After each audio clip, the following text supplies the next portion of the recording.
څارنوال صاحب محترم، دا تا څخه ډېره مننه چې موږ ته د خپل قیمتي وخت راکړ او په دیره کې زموږ سره دومره کېناستې.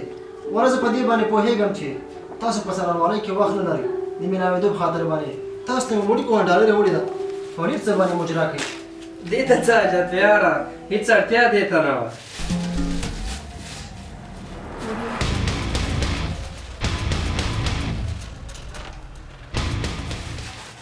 مصباح نو انشاءالله ته بیخي بې فکره السلام علیکم.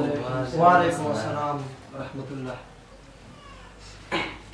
نو ته هېڅ اندېښنه مه کوه، انشاءالله ستاسې په حق کې به فیصله کېږي او دا ستاسې حق دی او هغه مقابل لوري به انشاءالله زه څارنوالۍ میز ته راکش کوم او انشاءالله بندي کوم. بیا بېغمه اوسه.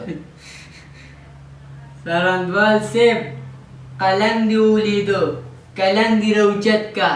رښتیا یم چې لیونی دا قلم دی او که دا قلنګ دی؟ دا قلم نه دی، قلم دی. خدای خبر چې په دې قلم به دې د څومره بېګناه خلکو کورونه وران کړي، ناحقه فیصلې به دې کړي او خپله هیټه به دې پرې ډکه کړي. ما ته لیونی وایي.